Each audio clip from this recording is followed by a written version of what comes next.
ძირფასოსკომრებო კილოცავთ ახალ წელს კიდევ შეგვიძლია მიმულოცოთ ახალი წელი და კიდევ სხვა დღესასწაულების შოობა და ასე შემდეგ. ჩვენ ვაგრძელებთ ფაზისის აკადემია 23 სამეცნიერო სესიას. დღის წესრიგს დაწვრილებით მე წარმოგვიდგენს ხალბატონი ეკა. პირველ რიგში გითხრათ, შემდეგი წესრიგით არის დღეისა სამეცნიერო მოხსენებას თემაზე 2500 წლის მეტა-რიტორიკის კოლხური სკოლა მეტაკოგნიტური მართვის თეორიის ჭრილში წაიკითხავს ბატონი ალექსანდრე რუსეცკი, ფსიქოლოგიის და პოლიტიკის მეცნიერებათა დოქტორი, შვიდობის საერთაშორისო უნივერსიტეტის დირექტორი, ფაზის აკადემიის საზოგადოებრივ მეცნიერებათა ინსტიტუტის ხელმძღვანელი, პოლიტიკის მეცნიერებათა საერთაშორისო ასოციაციის და პოლიტიკის ფსიქოლოგიის საერთაშორისო საზოგადოების წევრი, პოლიტიკის და მორალის აკადემიის წევრი, ცხუმ-აფხაზეთის მეცნიერებათა აკადემიის წევრი კორესპონდენტი. ჩვენ შემდეგ გვექნება ქალბატონი ეკა გაგვაცნობს დღის წესრიგს, როგორც გითხარით, გვექნება წარდგინება, ასევე გვექნება ფაზის აკადემიის გაზეთი გამოდის და მზად არის და ამ საკითხზე მოგვახსენებს გაზეთის რედაქტორი. შემდეგ გვექნება ფაზის აკადემიის საწევრო დიპლომებისა და მოწმობების გადაცემა, ანუ ახალი წევრების არჩევა 5 თვით. გთხოვთ ქალბატონ ეკა უგეფრთხით ხო? კარგით, მაშინ გადავცეთ სიტყვა ბატონ ალექსანდრე რუსეცკის მოხსენებისთვის. მადლობა ბატონო ალექსანდრე. მოგესალმებით პატივცემულო კოლეგებო, ქალბატონებო და ბატონებო, ბატონო გია, ბატონო გუჯა. ჩემი მოხსენების სახელწოდება არის 2500 წლის მეტა-რიტორიკის კოლხური სკოლა მეტაკოგნიტური მართვის თეორიის ჭრილში. მე მინდა რამოდენიმე სიტყვა მოგახსენოთ იმ მოტივაციებზე თუ რატომ გავაკეთე ეს თემა და რატომ მინდა რომ წარმოვადგინოთ დღეს ეს მოხსენება. უპირველეს ყოვლისა ეს ბატონი გიას შტურმი, ესე იგი ფაქტობრივად რომელიც რამოდენიმე წელია გრძელდება, მე ბატონ გიას დავარქვი ესე იგი ყინულმტვრევი, ესე იგი ეს პროტოისტორიაში ფაქტობრივად ცდილობს რომ მოახდინოს გარღვევა და ესე იგი ფაქტობრივად ჩვენც თანამონაწილეები ვართ.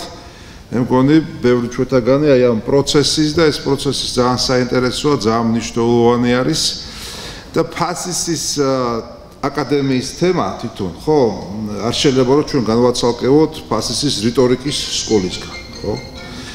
ამიტომ ესე იგი დღევანდელი ჩემი თემა ეხება ფაზისის რიტორიკულ სკოლას, რა იყო ამ ფაზისის რიტორიკული სკოლის შემდეგ და რა იყო ის, რაც ჩვენ არ ვიცით დღეს და არ წერია და არ არის გაწერილი და საჩერდება საერთოდ ქართული რიტორიკა კოლხურ ფაზისის ესე თქვა სკოლაში თუ იქამდე იყო კიდევ რამე. აი ამაზე იქნება ძირითადად საუბარი. თვითონ რიტორიკის ცნება როგორც ასეთი ფაქტობრივად ძალიან საინტერესოა. თვითონ რიტორთა როლი პოლიტიკური უშუალოდ თვალსაზრისით ძალიან მნიშვნელოვანი არის და აი ამ კვლევის ჩარჩოში მე ვეცადე რომ დავემტკიცებინა რომ ესე იგი რიტორიკა როგორც ასეთი ეს არ არის მხოლოდ ფილოლოგიური ასე ვთქვათ არ გადაეკუთვნება მხოლოდ ფილოლოგიის და ლინგვისტიკის კვლევით ინტერესებს, არამედ წარმოადგენს ძალიან დიდ ინტერესს პოლიტიკური მეცნიერებისათვის. თორემ თავის შინაარსში პირველ რიგში რიტორიკა მოიცავს აზროვნებას და შესაბამისად თუ ამა თუ იმ ქართულ ეპოქას როგორი პოლიტიკური აზროვნება შეესაბამებოდა, ეს აზროვნება ფაქტობრივად ქმნიდა იმ რეალობას, რა რეალობაშიც საქართველო არსებობდა იმ დროის მონაკვეთში. მე არ შემიძლია რომ გვერდი აუარო იმ დღევანდელ რეალობას, რომელიც დღეს ჩვენ გვაწუხებს, იმიტომ რომ რიტორიკის სხვადასხვა სახეობანი არსებობს და შესაბამისად არის ისეთი სამწუხაროდ სახეობა, როგორც არის მავნე რიტორიკა, რომლიცაც გაჟღენთილი არის დღეს ჩვენი საინფორმაციო გარემო. და ზუსტად ესე იგი აი ამ რიტორიკის მსხვერპლი არის ძალიან ბევრი ადამიანი. მათ შორის მე პირველ რიგში მადლობა მინდა გადაგიხადოთ ბატონო გია თქვენ, აკადემიკოს ბატონ ომარ გოგიაშვილს, რომელთანაც ერთად გავაკეთეთ ამ თემებთან მიმართებაში სტატია, რომელიც ბოლო ნომერში არის გამოქვეყნებული საქართველოს მეცნიერებათა აკადემიის გამოცემაში მოამბეში. ასე ბატონი ვაჟა შუბითიძეს არ არის მე მგონი ხო აქ დღეს. ხო და სხვა კოლეგებსაც გავდო ქეთევან ჯერვალიძეს ძალიან საინტერესო იყო ის რამოდენიმე ღონისძიება, რომელიც ჩვენ ჩავატარეთ, განსაკუთრებით მაისის თვეში შეიძლება ითქვას, დაიწყო ჩვენი კონცენტრაცია ყველასი, ესე იგი რიტორიკის თემის გარშემო, იმიტომ რომ მაისის ღონისძიებაზე ზუსტად იყო რამოდენიმე მოხსენება ერთდროულად აკეთებული რიტორიკის თემაზე, რაც ადასტურებს იმას, რომ ქართული რიტორიკული სკოლა დღეს არსებობს და საჭიროებს გაძლიერებას. შემდგომში კიდე რამოდენიმე ღონისძიება ჩატარდა და მინდა აღვნიშნო ის, რომ ეს ჩვენი ყურადღება რიტორიკის მიმართ გამოწვეულია იმით, რომ ერთი მხრივ ჩვენ უნდა ვეცადოთ, რომ მოვახდინოთ აი ამ არსებული უარყოფითი ფონის პარირება და გარკვეულწილად ესე იგი მოთვენიერება თუ ამის შესაძლებლობა არსებობს და მეორე მხრივ კიდე გამოვიყენოთ თვითონ რიტორიკა როგორც უშუალოდ პოლიტიკური სტრატეგიული რესურსი. ფასის აკადემია იყო საერთაშორისო ცენტრი, სადაც ამზადებდნენ პოლიტიკურ მოღვაწეებს. ეს არის ფაქტი და შესაბამისად აი ეს პოლიტიკური მოღვაწეები არ მოღვაწეობდნენ მხოლოდ კოლხეთში, ეს იყო ფაქტობრივად საერთაშორისო პოლიტიკური საერთაშორისო დიპლომატების, პოლიტიკოსების მომზადების ცენტრი. არსებობს ეგეთი ცენტრი დღეს საქართველოში არ არსებობს. შესაბამისად ჩვენ ვერ მოვთხოვთ ჩვენ პოლიტიკოსებს იმ პოლიტიკური კულტურის და განათლების დონეც ჰქონდა ესე იგი საქართველოს ესე იგი წინა საუკუნეებშიც და ბუნებრივი არის ფასის აკადემიის დაარსებიდან. ხო, ეს ძალიან დიდი ტკივილი არის, რომ ჩვენ ვერ ვაკონტროლებთ სიტუაციას. ერთ-ერთი ადამიანი, რომელიც ღებულობდა მონაწილეობას და მეხმარებოდა მე სამწუხაროდ გარდაიცვალა დეკემბრის თვეში, ზუსტად აი ამ პოლიტიკური რიტორიკის გამო. ქალბატონი მანინა ცანავა, ცნობილი პედაგოგი და საზოგადო მოღვაწე, ადამიანი, რომელმაც თავისი მოღვაწეობის დიდი ნაწილი დაუთმო ქართული ენის, ესე იგი, პოპულარიზაციას და შექმნა მოსკოვში, ესე იგი, ქართულ სკოლაში, ესე იგი, გაკვეთილები ქართული ენის და იყო ამ პროცესის ლიდერი იქ და შემდგომში კი 14 აპრილს, რამდენიმე წლის წინ, ჩაატარა უნიკალური აქცია შოთა რუსთაველის სახელობის პირველი ქართული სკოლის, სოხუმის პირველი სკოლის, ესე იგი, კურსდამთავრებულთა შეხვედრა. ეს ფაქტობრივად ეს დევნილთა აქცია იყო აფხაზეთიდან და თავისი არაპოლიტიკური შინაარსით დიდი პოლიტიკური როლი ითამაშა, დააჯერა ხალხი იმაში, რომ მობილიზება აფხაზეთის საზოგადოების არის სრულიად შესაძლებელი და შესაბამისად ეს ჩვენ ძალიან გვაკლია. ხო, ესე იგი, როდესაც ჩვენ ვლაპარაკობთ აი ამ ნეგატიურ რიტორიკაზე, როდესაც შეურაცხყოფებით არის სავსე, ესე ვთქვათ, ურთიერთშეურაცხყოფებით პოლიტიკური საინფორმაციო სივრცე, ჩვენ შეიძლება ვისაუბროთ ისეთ თემაზე, როგორც არის კოგნიტიური იერარქია. ანუ ფაქტობრივად ჩვენი საზოგადოების წინააღმდეგ გამოიყენება დღეს კოგნიტიური იერარქია. ეს არის ფსიქოლოგიური და საინფორმაციო იერარქიის, ასე ვთქვათ, სახეობა, რომლის მიზანი არის, რომ მოახდინოს ადამიანის და საზოგადოების ზოგადად გონების პარალიზება. მიმართოს, ესე ვთქვათ, ეს გონება დაუქვემდებაროს გარკვეულ უშუალოდ პოლიტიკურ ამოცანებს და მოახდინოს манипуляცია. ქართველი აკადემიკოსის შოთა ნადირაშვილის მიერ 1970 წელს იყო გამოცემული ძალიან მნიშვნელოვანი და საინტერესო ნაშრომი პროპაგანდის ფსიქოლოგია. პროპაგანდის ფსიქოლოგიის ასე ვთქვათ, აი ნაშრომის როლი იყო ძალიან დიდი, იმ თვალსაზრისით, რომ ბატონი შოთა იქ ცდილობდა, რომ გამოეთქვა თავისი აზრი იმის თაობაზე, შეედარებინა თუ რაოდენ მნიშვნელოვანი და საინტერესო არის განათლების და აღზრდის სისტემის როლი ადამიანის განვითარებაში და არა უშუალოდ მანიპულირების როლი. ხო, ესე ეს ძალიან გაბედული ნაბიჯი იყო იმ ეპოქაში, როდესაც პროპაგანდა ფაქტობრივად იყო კომუნისტური პარტიის, ესე ვთქვათ, ძირითადი პოლიტიკური იარაღი და დღესაც ვხედავთ, ესე იგი, როგორ იყენებენ პროპაგანდას და კონტრპროპაგანდას პოლიტიკური აქტორები. აი იმისთვის, რომ ჩვენ ფაქტობრივად დავინახოთ სიღრმისეულად, ესე იგი, ის მავნე ეფექტები, რაც გააჩნია, ესე იგი, ამ იარაღს, აუცილებელი არის, რომ ჩვენ ვიზროთ იმაზე, რომ შევქმნათ კოგნიტური თავდაცვის სისტემა. კოგნიტურ თავდაცვის სისტემის შექმნა შესაძლებელია მხოლოდ იმ ვითარებაში, როდესაც იქნება დღის წესრიგში ქართული კოგნიტივიზმის სკოლის შექმნის საკითხი. კოგნიტივიზმი როგორც მიმართულება, მიუხედავად იმისა, რომ ცალკეული კვლევები ამ მიმართულებით იყო ჩატარებული, განვითარებული სამწუხაროდ არ არის. აღარ ასაუბარი პოლიტიკური კოგნიტივიზმის მიმართულებაზე, რომელიც რეალურად არის ინტერდისციპლინური და შესაბამისად ამის საფუძველზე ძალიან მნიშვნელოვანი არის მეტაკოგნიტური მართვის თეორია, რომელიც გულისხმობს რას? ესე კოგნიტური, ანუ შემეცნების პროცესების შემეცნებას პირველ რიგში. თუ ჩვენ არ შევიცნობთ იმას, თუ რას შევიცნობთ, ჩვენ ძალიან იოლად ხვდებით რეალურად შემეცნების, მანიპულირების პროცესის მსხვერპლი. ამიტომ არის რომ ჯონ ფლაუელის და მერე ლასუელის მიერ იყო შექმნილი, ესე იგი,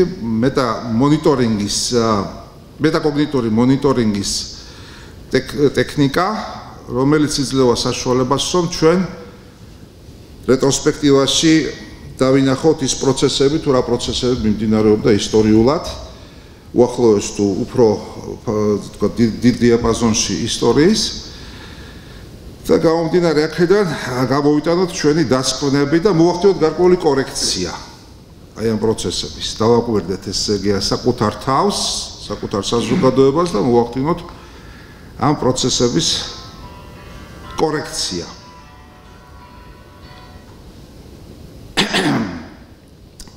ესე იგი ეს მანიპულაციის თემა და კოგნიტური შეტევების თემა ეს არ არის მხოლოდ დღევანდელი ეპოქის პრობლემა. და მე ვარაუდობ, რომ აი ეს რაც რეალურად ხდებოდა საუკუნეების განმავლობაში და განსაკუთრებით ეს შეეხება პელაზღურ ცივილიზაციას, იყო ზუსტად ფაქტობრივად საინფორმაციო ფსიქოლოგიური ომი ზღვის ხალხის წინააღმდეგ. ჩვენ გვხვდება უამრავი ტერმინი, რომელიც ფაქტობრივად არის ოკუპირებული ტერმინი. ოკუპირებული ტერმინის ცნობა მე შემოვიღე, იმიტომ რომ ასე ვთქვათ, ცნების ოკუპაციით იწყება სხვა უშუალოდ ოკუპაცია, მაგალითად ტერიტორიის ოკუპაცია. ჯერ საინფორმაციო ომი, ფსიქოლოგიური ომი და მერე უკვე რეალურად საუბარი არის შეტევაზე, ხო? ჩვენ გვხვდება ესე იგი წყაროებში უამრავი ტერმინი, რომელსაც აქვს მიწერილი ბერძნული წარმოშობა, თურქული წარმოშობა და ასე შემდეგ და აი ამ ნაშრომში მე მაქვს შერჩეული უშუალოდ ის ტერმინები, რომელიც უშუალოდ ბმაში არის და ვფიქრობ, რომ თუ იქნება სერიოზული, ასე ვთქვათ, სამუშაო ატმოსფერო შექმნილი ქართველი მეცნიერებისათვის, აუცილებელი არის, რომ აი ამ ტერმინების რევიზია ჩვენ მოვახდინოთ. თორე ხდება ისეთი შთაბეჭდილება, რომ ესე იგი ბერძენიზაციის, ლათინიზაციის, რუსიფიკაციის, ანგლიკანიზაციის პროცესში, ესე იგი რომ ჩვენ ვართ დამატება ცივილიზაციის და არა უშუალოდ ცივილიზაციის საწყისი და ფუძე, ხო? რეალური ისტორია განსხვავდება იმ ისტორიული უშუალოდ ნაშრომების ლანდშაფტებისა, რაცაც ფაქტობრივად სხვადასხვა ეპოქაში, სხვადასხვა კულტურის თუ ქვეყნის პოლიტიკა ქმნიდა. შესაბამისად, ესე იგი, რაზე უნდა იყოს საუბარი, ისევ და ისევ ჩვენი კოგნიტიური უსაფრთხოების საკითხებზე. სამწუხაროდ საქართველოს თავდაცვის და უსაფრთხოების სისტემა ამ თემას არ განიხილავს. საქართველოს უშიშროების დოკუმენტაციაში, უშიშროების კონცეფციაში და საფრთხების დოკუმენტში ფსიქოლოგიური და კოგნიტიური საფრთხეები ნახსენები ერთი სიტყვითაც კი არ არის. და საინფორმაციო საფრთხეებში გულისხმობენ კიბერუსაფრთხოებას, ანუ ტექნიკურ ცნებას. ეს არის დაუშვებელი სიტუაცია. 2013 წელს საქართველოს პარლამენტმა მიიღო სასირცხვილო გადაწყვეტილება. რა იყო ეს გადაწყვეტილება? დაასახელეს და დააფიქსირეს საქართველოს მეზობლები. თურქეთი, რუსეთის ფედერაცია, სომხეთი და აზერბაიჯანი. რას ნიშნავს ეს? ეს ნიშნავს იმას, რომ გეგმაზობიერება საუკუნეების განმავლობაში ხდება საქართველოს მოწყვეტა ზღვიდან. აი ეს არის ფაქტობრივად ის, რომ ეს არის დღევანდელ ენაზე რომ ვთქვათ, ესე იგი, სერბიზაციის მცდელობა, როგორც იუგოსლავია დაშალეს და ფაქტობრივად დატოვეს სერბეთი, ესე იგი, სიმშრალეზე, ისე ფაქტობრივად აი მზადდება პოლიტიკა იმისთვის, რომ ქართველები მოწყვიტონ საკუთარი ისტორიული ფესვის ძირს, რაც არის უშუალოდ ზღვის ცივილიზაცია. ბოლო მოხსენებაში, რომელიც 22 იანვარს გააკეთა ბატონმა გიამ, იქ ნახსენები არის ძალიან მნიშვნელოვანი, რომ ესე იგი საერთოდ ჩვენ მენტალობაში სახელმწიფოს ცნება ან ქართულ სახელმწიფოთა ცნება, ხო, როგორ არის აღქმული, ესეც კოგნიტური პრობლემატიკა არის, ხო? და რა შეცდომა გვაქვს დაშვებული ჩვენ? ფუნდამენტური შეცდომა, ხო? აი ეს არის გასაანალიზებელი. რა არის ეს ფუნდამენტური შეცდომა? ის რომ ჩვენ ფაქტობრივად აღვიქვათ ქართულ სახელმწიფოთა სისტემას, სიმრავლეს, როგორც სახმელეთო უშუალოდ სახელმწიფოთა სიმრავლეს, რომელიც მიბმული არის კავკასიასთან, ან კავკასიის მახლობლად იმყოფება. რეალური სინამდვილე არის სხვა.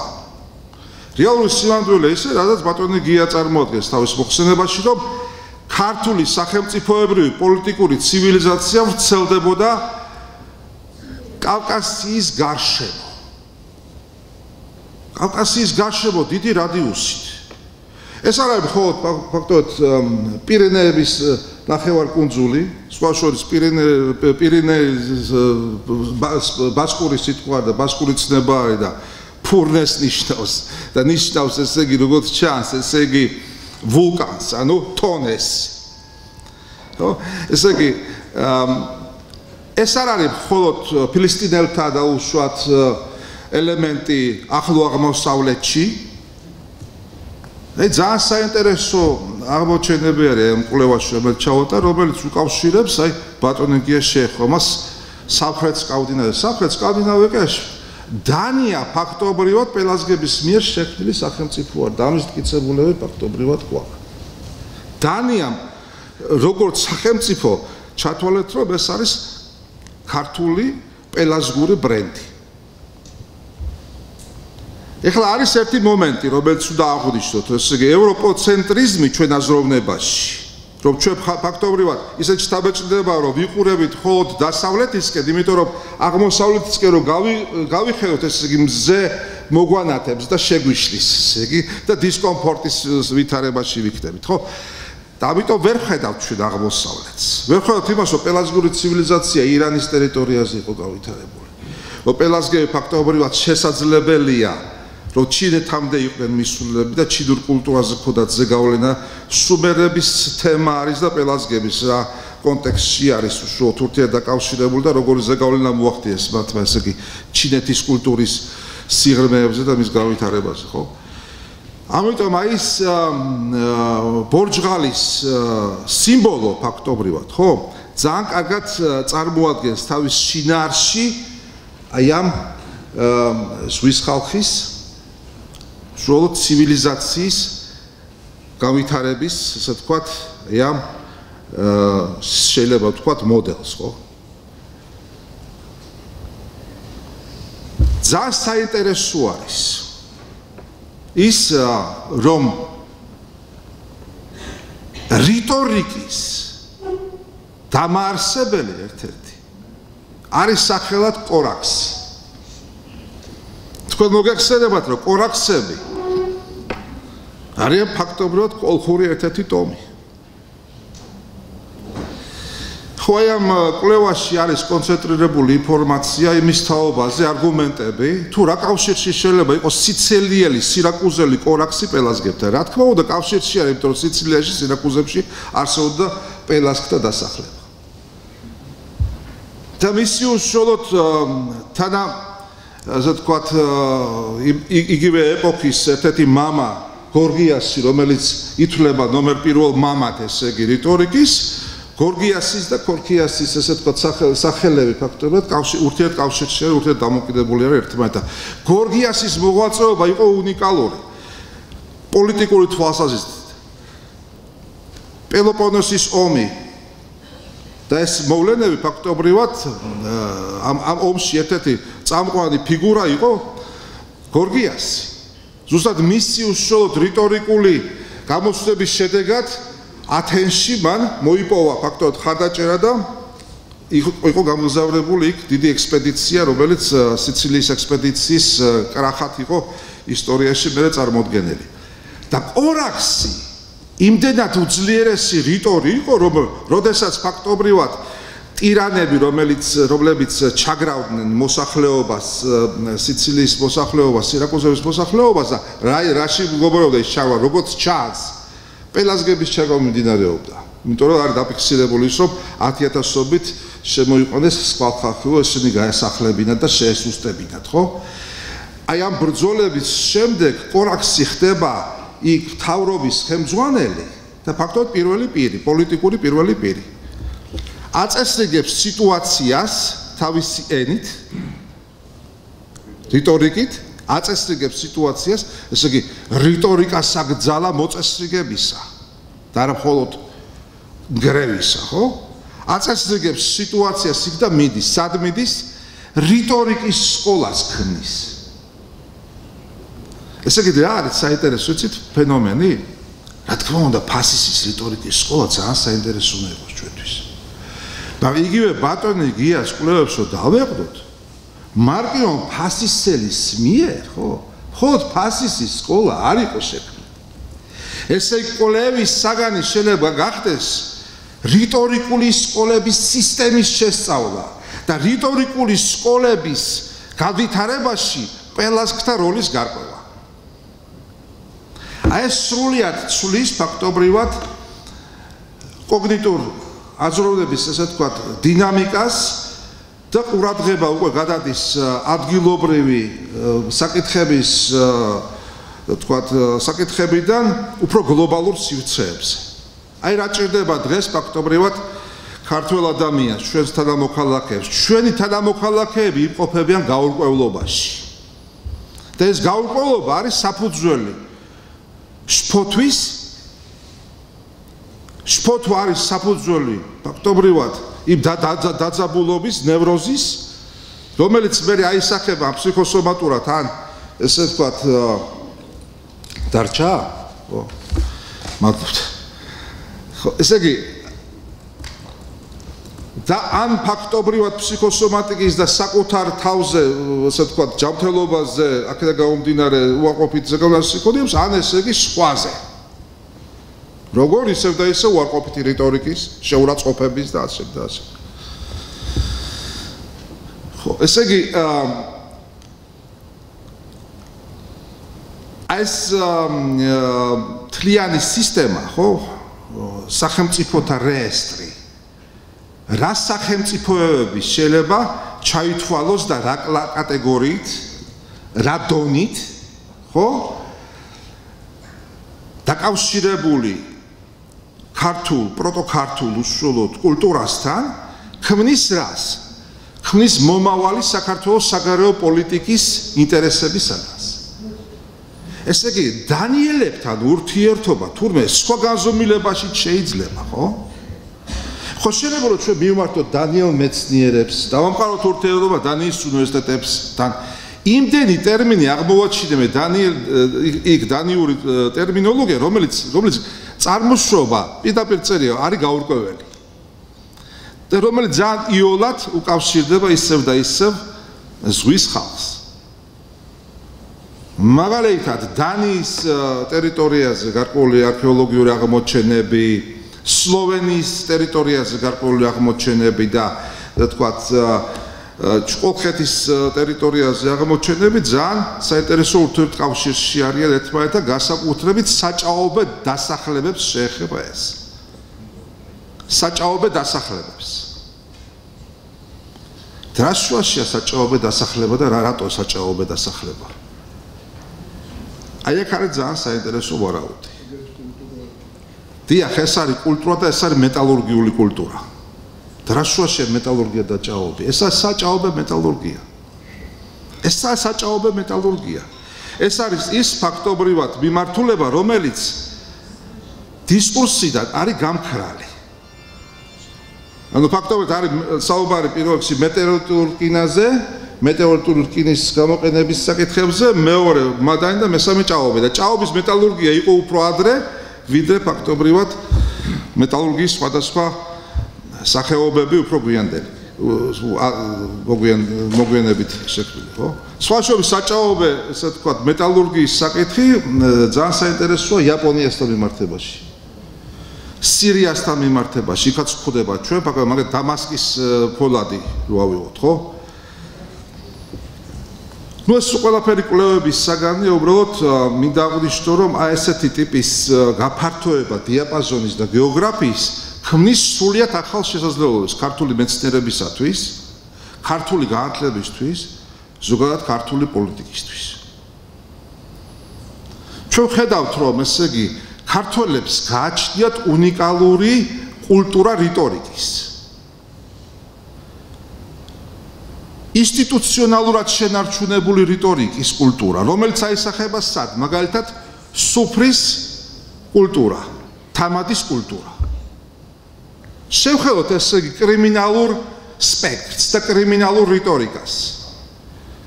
კანონიერი ქურდების 52% ეს საამაყო ალბათ არ არის, მაგრამ შევხედოთ სხვანაირად ამ საკითხს.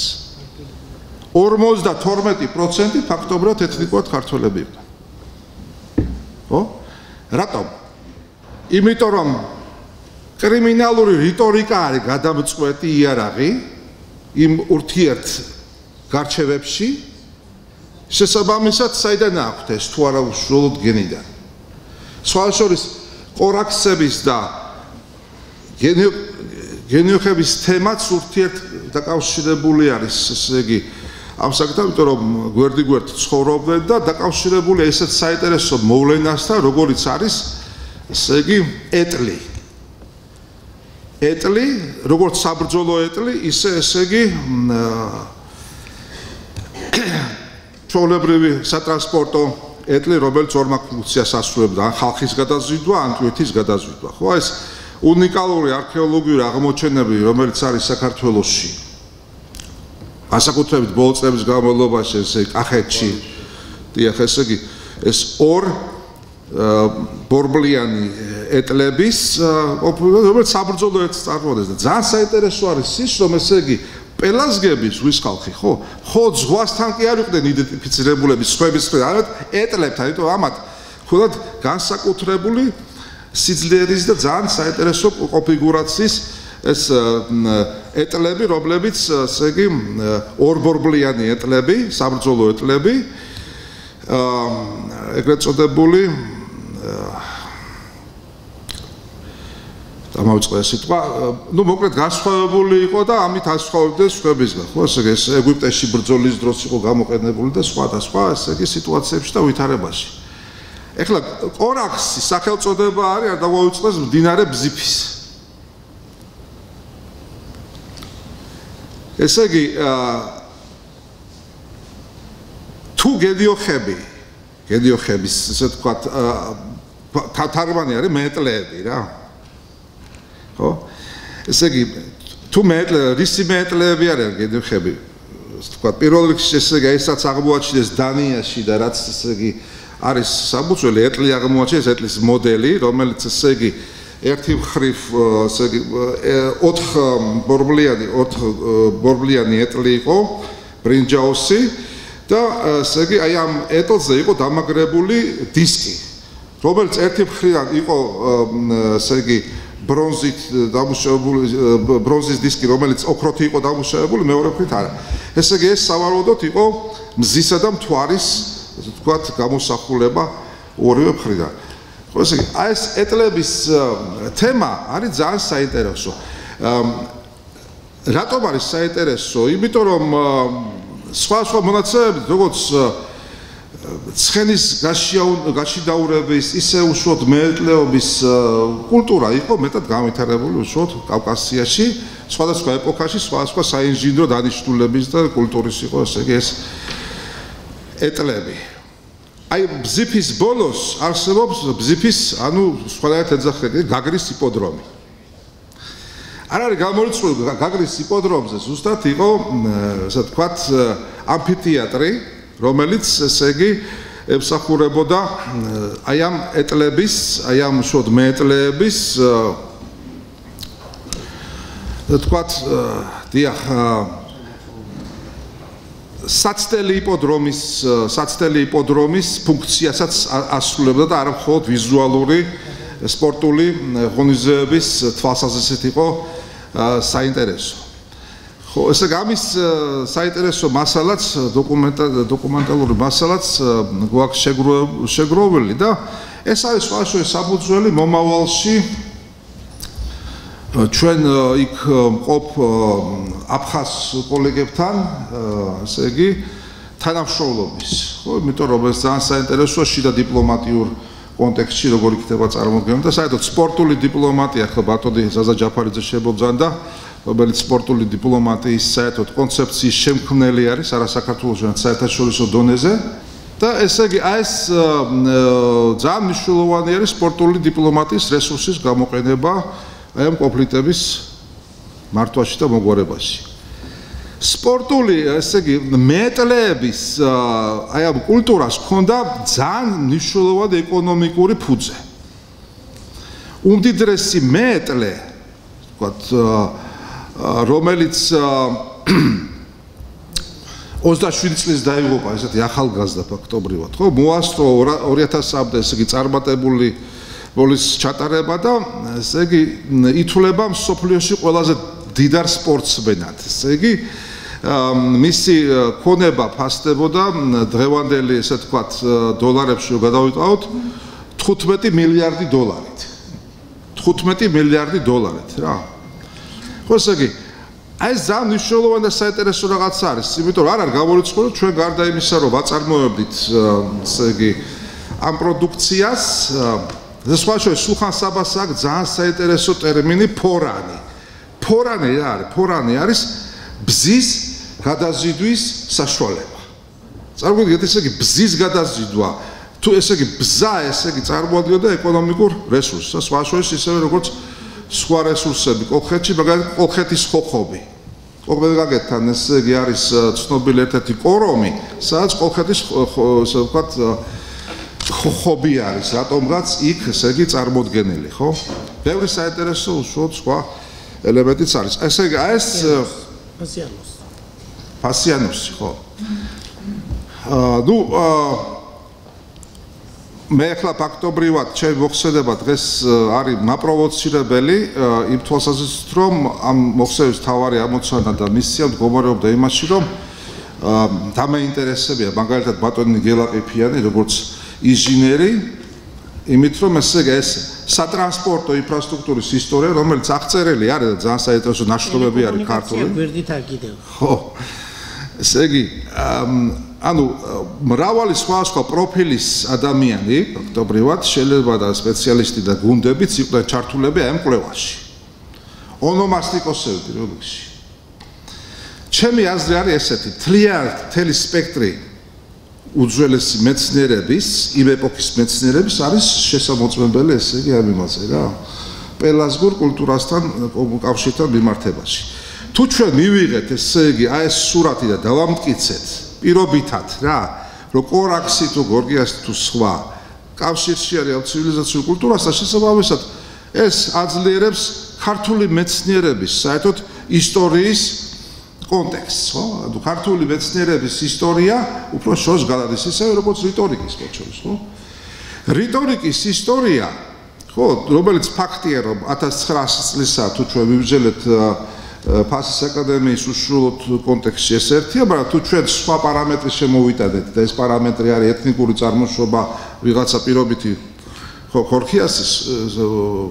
გორგიასისა კორაქსის, ხო, ესე იგი, შესაბამისად იშლება სრულიად ახალი შესაძლებლობები, რომ ჩვენ სრულიად სხვა პროდუქტი, კვლევითი პროდუქტი მივიღოთ, ამიტომ აი ამ მიდგომას აქვს მეთოდოლოგიური გარკვეული უშუალოდ შინაარსობრივი თქვათ ინტერესი უნდა იყოს რა ამასთან დაკავშირებით. ნუ პრინციპში მე დავასრულებ დღეს ბოდიში მინდა მოგიხადოთ პატივცემულო კოლეგებო, რომ ვერ მოვახერხე, ვერ მოვასწრე ვიზუალური იმის, რომ ძალიან საინტერესო სურათები და მასალა მქონდა, მაგრამ ფიზიკურად ვერ მოვასწრე ამის წარმოდგენა და მზადდება მონოგრაფია და 14 აპრილს მინდა რომ უშუალოდ ეს მონოგრაფია იყოს მზადა თუ პირველ რიგში რიტორიკოსები და სხვები ჩაერთვებიან, მე ვფიქრობ, რომ დღის ეს ციკლში დგას, რომ ჩვენ შევქმნათ რა რიტორიკის სკოლა თავისი სერიოზული პროგრამით და აი ამ რიტორიკულმა სკოლამ უნდა თქვას თავისი სიტყვა რა. აი ესა ძალიან მნიშვნელოვანი. ეს არის პირველ რიგში მონიტორინგი არსებული უშუალოდ აი ამ უმსგავსო, ესე იგი, ვითარების და შესაბამისად კოგნიტური უსაფრთხოების დაცვის სისტემის შექმნა. მეორე ეს არის პოლიტიკოსების ახალი თაობის მომზადება. ესე იგი აი ამ ჩარჩოში და ბევრი კიდე საინტერესო სხვა ამოცანა შეიძლება აი ამ რიტორიკის სკოლას გქონდეს. მადლობა ყურადღებისთვის. ჩემო ძვირფასებო, რა მინდოდა მეკითხა ბატონო ალექსანდრე, საინტერესო რიტორიკის ისტორია, მაგრამ თითქოს სულ გვერდით ჩემ გონებაში მორბოდა რაღაც აზრი ლოგიკის შესახებ. ეს რიტორიკა და ლოგიკა ხوار შეიძლება ერთად განგეხილათ როგორც საფუძველი აი ამ განვითარების აზროვნების. მადლობთ. ნუ პრინციპში თუ ჩვენ გავიხილავთ ტერმინ ლოგოს, ხო? სხვაშორის ლოგოსი თავის შინაარსში არა მხოლოდ სიტყვას ნიშნავს, არამედ რიცხვსაც ნიშნავს რა.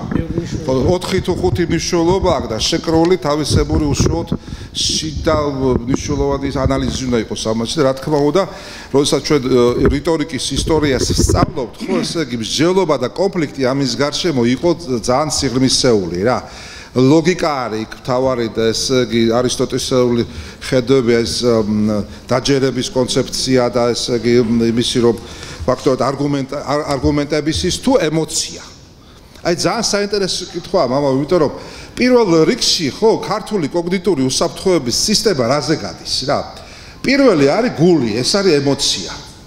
მერე არის უშუალოდ გონება, რომელიც აკონტროლებს ამას და მერე მესამე დონეზე კიდე არის რწმენა, რომელიც აკონტროლებს და აი ამ ორს ესე იგი ჩარჩოში სვავს რა. იმისთვის რომ შეცდომა იყოს ნაკლები. ამიტომ არის ესე იგი ქართულ ლექსიკაში ჩვენ გვხვდება ესეთი უნიკალური ტერმინები, როგორიც არის მაგალითად სიბრძნის მეტყველება. აი, როდესაც თბილისის სახელმწიფო უნივერსიტეტი შეიქმნა, ხო? შეიქმნა ერთადერთი ფაკულტეტი, სიბრძნის მეტყველების ფაკულტეტი. სადაც შედიოდა ესე იგი ფსიქოლოგიაც, ფილოსოფიაც, ესე იგი მათემატიკაც და ყველაფერი.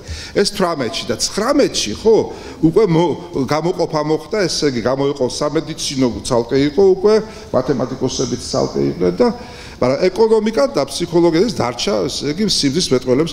აი, სიბრძნის და ფილოსოფიას და მე ნახე ეს გამიკვირდა. ფილოსოფია გან არ არის სიბრძნის მეტყველება. მე რო გავშიფრე, მივხვდი რომ ესე იგი ფილოსოფია არის სიბრძნის სიყვარული. და სიბრძნის ესე ვთქვათ მეტყველება კი ფაქტობრივად ის უკვე გონებასთან არის დაკავშირებული. და მესამე ტერმინიც არსებობს, ეს არის ფაქტობრივად ღვთისმეტყველება.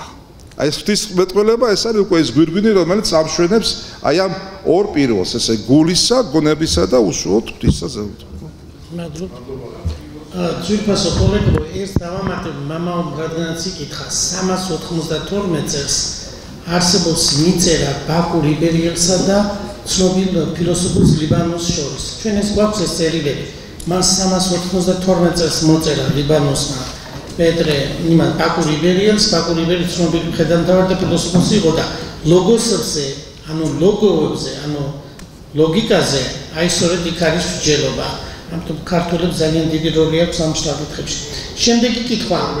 მარინა ქურდაძე, ტექნიკური უნივერსიტეტის ციფრული სატელეკომუნიკაციო ტექნოლოგიების დეპარტამენტის უფროსი.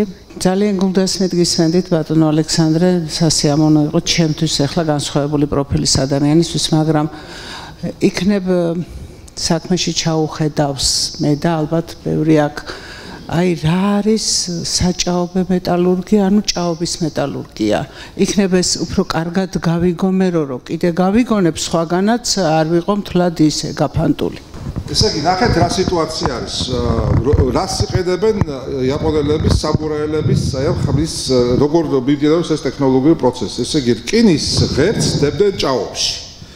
ხდება ფაქტობრივად ცემენტაციის პროცესი. ესე იგი, მოლიბდენის და ნიკელის ინტეგრირება ხდება ფერუმთან. შესაბამისად, ამის შემდეგ, ესე იგი, ეს მუშადება რა. ეს ტექნოლოგიური თვალსაზრისით ეს არის რა. მეორე ის არის რომ ესე იგი, როდესაც ვსაუბრობთ ჭაობზე და მდინარეებთან მიმდებარე ტერიტორიებიდან, ზედაპირიდან ღებულობდნენ ესე იგი მადანს. ანუ ხო, მადანს ღებულობდნენ იქიდან და მე ხდებოდა ამისი უშუალოდ ესე იგი, ხო, დამუშავება. ეს არის მეორე ვარიანტი. ხო, ეხლა მე ესე იგი სიტყვიერი იმიდან გამომდინარე ეს ბოლოთ, ხო, ბოლოთ, სპარსული ტერმინი. რუსულად ბოლოტო, ხო, ჭაობი და ქართული ფოლადი. ხო, ესე იგი, მსგავსება ძალიან საინტერესო და კვლევის საგანი არის. ბულატი ასევე, ბულატნი მეჩ რუსული, ხო, ესე იგი. ეს ყველაფერი არის დაკავშირებული ჩემი აზრით, ესე იგი, აი ამ კულტურასთან. ნუ ისე ეს განვითარებული თემა არის სხვა ქვეყნებშიც და შეეხება იცით რას რომ ესე იგი საჭაობე არქეოლოგიის მიმართულება ხო განვითარებულია მაგალითად ავსტრალიაში, ბრიტანეთში, სხვაგან. ჭაობი საინტერესოა იმით რომ ინახავს კარგად ექსპონატს რა. ხო, აი სხვა შორის ეს ეტლიც რაც გითხარით მე თქვენ რომელიც აღმოჩენილია დანიაში, ესეც ჭაობში არის აღმოჩენილი, ბრინჯაოს ეტლი. ხო, სამწუხაროდ საქართველოს ტერიტორიაზე ბევრი ჭაობი არის უკვე ფაქტობრივად ნეიტრალიზირებული და შესაბამისად ძალიან დიდი დანაკარგებით გავიცემა ეს. დიდი მადლობა ბატონ ალექსანდრეს საინტერესო მოხსენებისთვის. მე ვფიქრობ რომ განჭისთვის და კიდევ აზროვნების გაფართოებისთვის ძალიან საჭიროა და ბატონი ალექსანდრე შემდეგში მე მგონი წიგნის სახით ან ნაშრომის სახით დავეშტავს. აპრილის თვეში დავეშტავს. მე ვფიქრობ რომ საზოგადოების აქ დასმული შეკითხვებიც გასათვალისწინებელია ლიგ ფაქტორებთან დაკავშირებით და ბატონი ალექსანდრე ამას გაითვალისწინებს. ნამდვილად. მადლობა კიდევ ერთხელ.